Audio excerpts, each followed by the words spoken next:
There's nothing really new in what you're saying. So much of this I've heard from so many other sources. So what's your point? Why do you repeat things?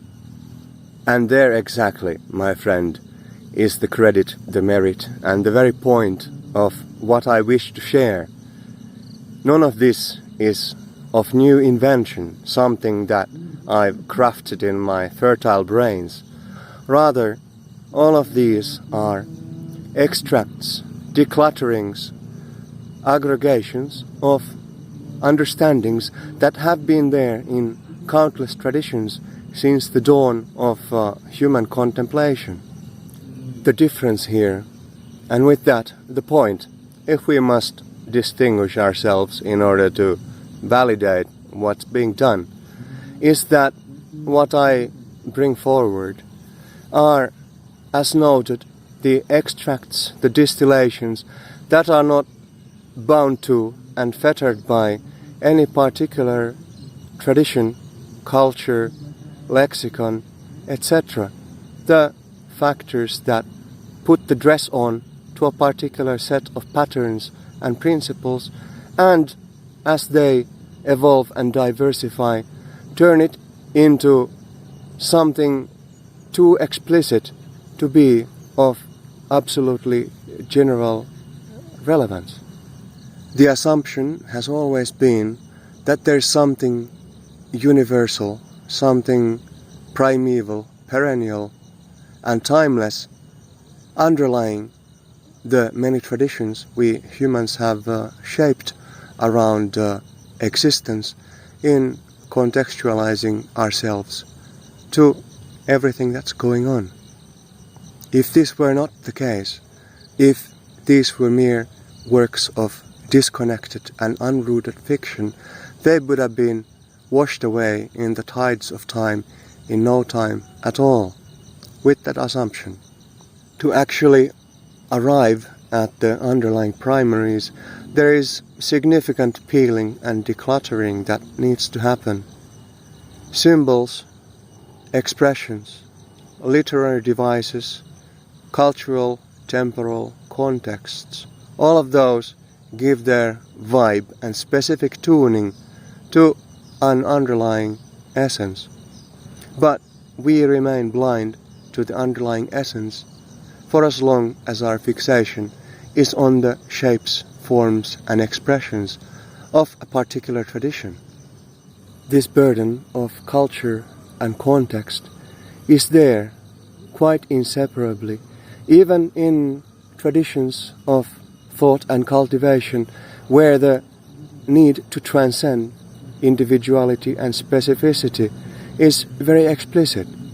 Suppose, for example, the non-dual of Shankara through Ramana Maharshi, through Nisargadatta, very basic, universal and even self-evident teachings, but alas, all of it so burdened by the classic Indian guru archetype and all the side effects that it brings into being, and all of it centralized around those particular individuals.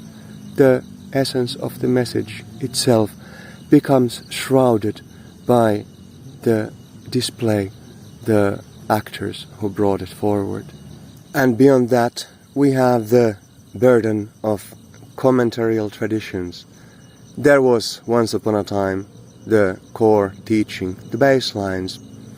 Then, as it was passed on from generation to generation, it was elaborated on, it was interpreted, and many interpretations grew into being, conflicts among them, to a point where it's evident that at some point it stopped being rooted in the direct living experience and started being a matter of intellectual exercise and the construction of systems that may or may not actually be verifiable by direct experience.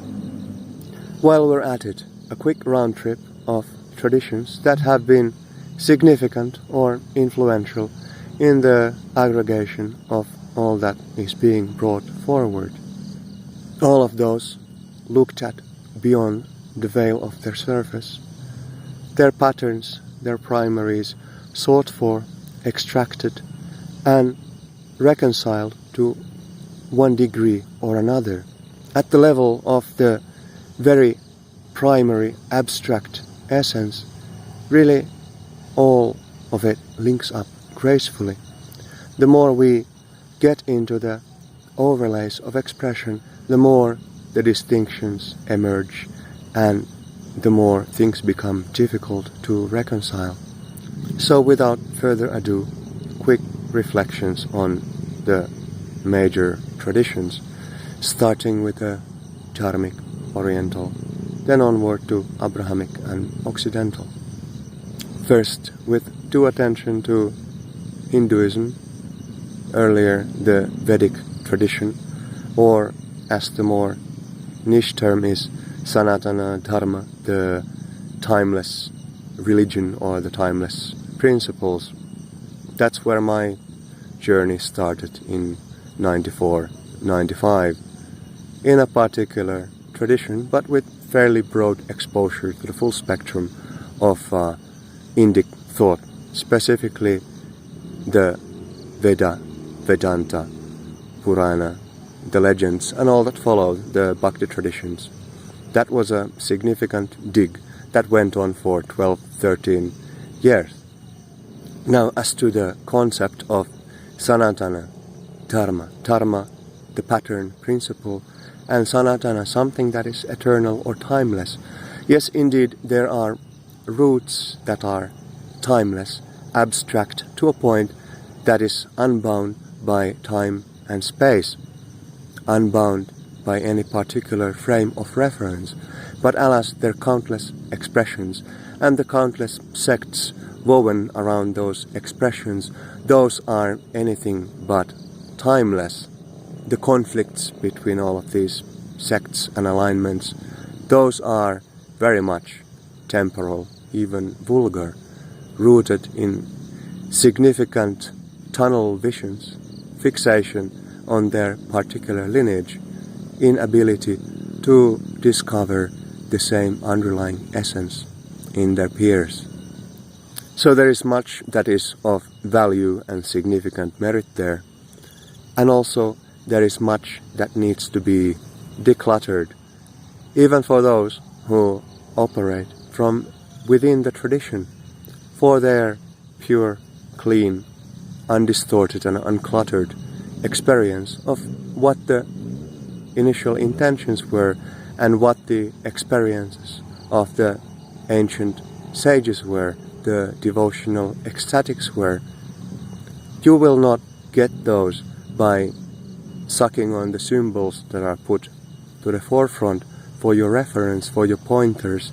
You will only ever get there by unpacking the symbols, by seeking the realities that lie beyond.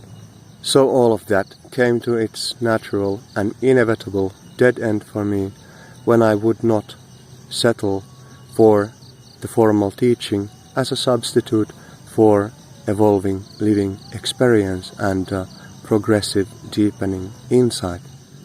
From the more devotional Hinduism, I moved toward the non-dual Advaita, went through the spectrum there, gained much, and onward I sought the other side of the Dharmic tradition, the Buddhist teachings, particularly the methods, models of meditation. Absolutely fantastic work, systems beyond compare.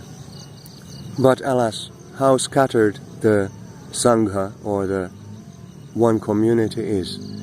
From the very early days on, the Theravada that we have today, of the old school, the Hinayana, a non-preferred term, but that splintered into 17 or 18 or howsoever many schools in a matter of mere couple hundreds of years after the Buddha's passing. And after that, or around those times, we had the Mahasanghikas that became the Mahayana alignment that spread further to the east. In time, we had the tantric variant thereof, Vajrayana, and all of those with their vestiges, born of schisms, born of disagreements and re-establishments, typically not over fundamental essence, but something that could have been reconciled had there been will and orientation toward reconciliation. They distinguished themselves, and that was their downfall. Now don't take me wrong, they are not worthless. They have simply fallen from the pristine living essence. They are shrouded. Say, Tibetan Buddhism, marvelous methods of cognitive alchemy, but how caught up they are in the guru institution, the personality cult of proprietary methods received by the grace of the teacher. And those of us hacking independent are scorned upon. It will not ever work. But tell me, how is this ultimate reality, the sunyata, the rigpa, and so on, what have you, how are they in the palm of anyone? Will you go there and tell the great emptiness of essence and self-nature, you may not relate to this particular instance of cognition because he did not bow to my guru, or he is not in an authorized lineage. This is all so far beyond all of those essentially ritualistic and superstitious concepts that are established as a matter of preserving traditions and really holding the throne stable, keeping the continuity that is not a continuity of essence, but a continuity of form. And of that I unsubscribe. Further in the Orients, we have, of course, the Taoist tradition, yin and yang, who has not heard of, Taiji, the duality in unity, and Wuji, the one without axis, the non-dual substratum. Fantastic baselines and a classic immersion into the underlying reflective flow of life. But it does not give you much of an operational structure of its older strata. And when we get to the newer strata, yes, we have Bhakti, the 8 principles, the derivations of yin and yang. The 2 become the 4 dual composites. They become the 8 3-part composites. Those are all in the game here. They are undeniable basic structures of emanation from the root duality. But what has come of it? Of the Bhakti, we have Bhakvachan, we have the martial art form that emulates these principles. We have Feng Shui, the old heaven is less of a relevant concern. The new heaven, the flux of the octagon, is more of a concern in aligning your environment. Then we have the I Ching, the 64 8x8 combinations that we use as an oracle and for forecasting, rather than simply looking at the archetypal junctions of our human frames of existence.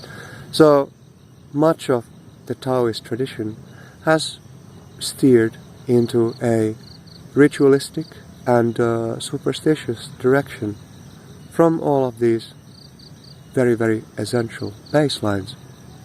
Of that I have gained much, but I have never subscribed. So what we have there as the removables and the extractables. The extractables are clear, the primary patterns that interrelate all of these to each other, and the removables are all the clutter that compromises the universality, the generality that infringes upon the abstraction that underlies all of it. We have the doctrinal fixation, interpretations upon interpretations, intellectual prowess at the cost of living experience. And we have all the proprietary traditions, particular methods and pathways of subscription in order to enter a valid path of cultivation, etc. And these are all problematic.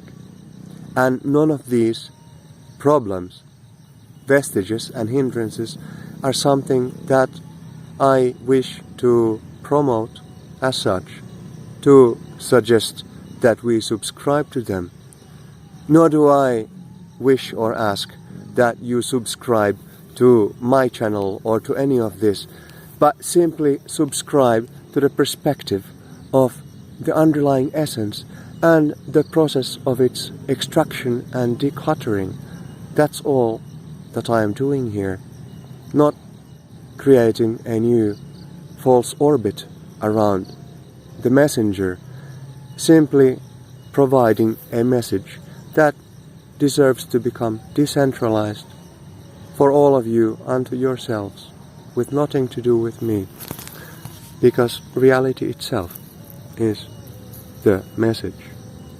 No individual, no messenger. So that was the East Side in a nutshell. I was hoping to also cover the gist of the West Side, but that seems too ambitious for a single take. It has gone on for long enough. My dog is getting impatient, and doubtless so are all of you. So, on these notes, to be continued. Thank you.